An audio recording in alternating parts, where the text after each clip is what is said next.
Hello, dear children. I welcome you in today's revision class and let's continue the story What Happened to the Reptiles where we left in video 1.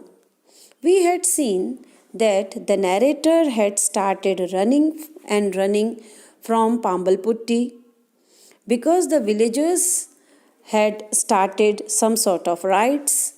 He did not know where he was going. I ran to them and before I could say a thing, I fainted. He finally, meaning his village was near the place Pambalputti. Finally, after running and running, he reached to Pambalputti. He did not know where he reached and he fainted. When I opened my eyes, I saw an old man with white hair, white beard, and shining black eyes bending over me.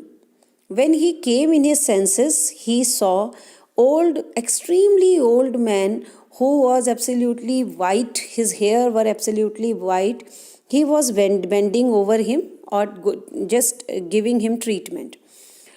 For the next few days, he looked after me, putting food in my mouth and bringing me sweet, cool water from the stream. So, for some days, because he was unable to do his regular jobs, for several days, that old man took care of him.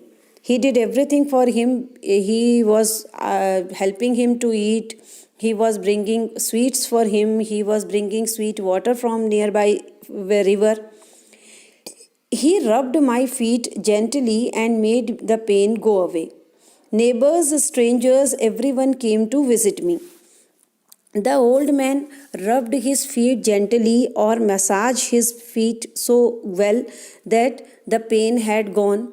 Even in Pamalputti, all the villagers, all the neighbors came to visit him.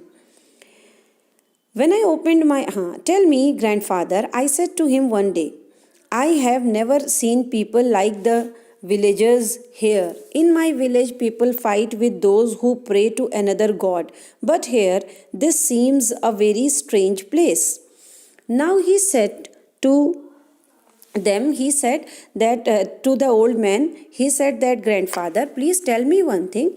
At my village, people were just fighting with, quarreling with, and just not at all cooperating with the people who are worshipping the another god. But here the people are very cooperative, so this place seems to be very strange to me.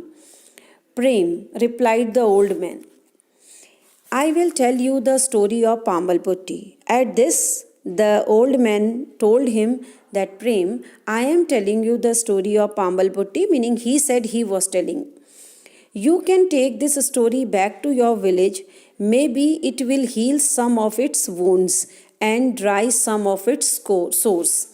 Now the old man said, I am telling you the story of Pambalputti. You can go and convey the same story to the villagers of your where some rites are going on. Maybe it would change them or it would help them to make another mindset. Oh, grandfather, I said anxiously, don't say that. What I have seen in my village make me burn with shame. I never want to go back there. He said, no, grandfather, do not say that I should go to my village again because whatever I have seen there, I am ashamed to see the action of my village people and I am not willing to go back there. But that's exactly why you must go back, he said in a soft voice. I kept quiet. I didn't want to argue with him and I wanted to hear his story.